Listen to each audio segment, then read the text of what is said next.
Has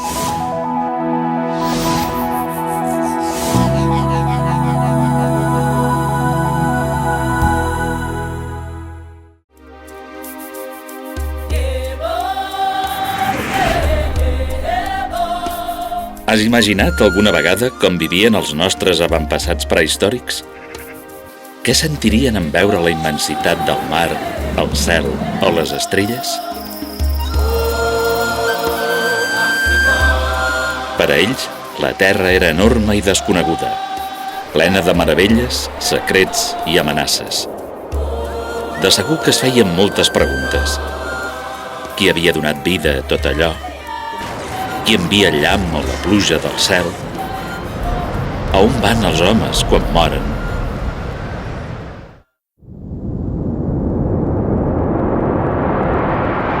Aquest enorme monument té més de 5.000 anys. Per a què el van construir? Per enterrar els seus morts. Al costat del difunt hi deixaven armes, aliments i joies. De què els haurien servit si estaven morts? Per què ho devien fer? Això ens indica que els homes prehistòrics ja tenien un fort sentit de l'espiritualitat. Creien en una vida després de la mort i eren monoteistes. És a dir, creien en un sol Déu totpoderós.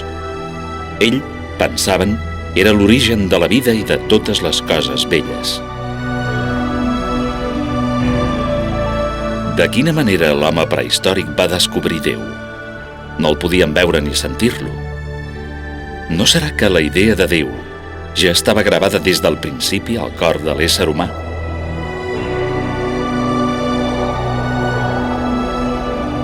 Sí, tots tenim una veu interior o consciència que ens ajuda a distingir el que és bo i el que és dolent, i un desig de felicitat que només Déu pot saciar plenament.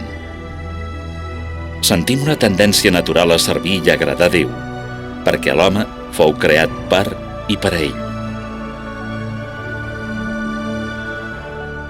Els pobles antics sentien la presència de Déu, però no sabien com era.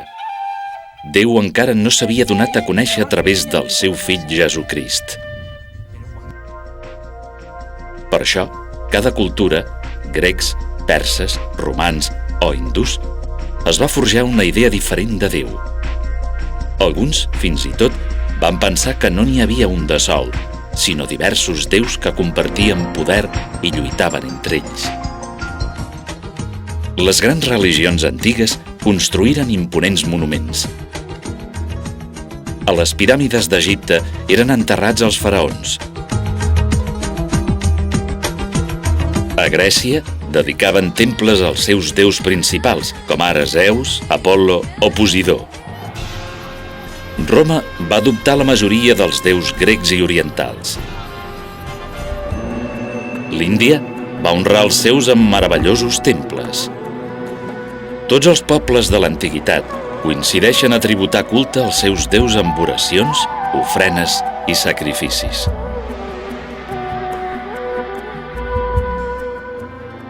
Què els impulsava a fer-ho? Per què sentien la necessitat de retre culte als déus? Perquè se sentien sotmesos a ells i desitjaven atreure's la seva benvolença, aconseguir la pau, bones collites i altres béns.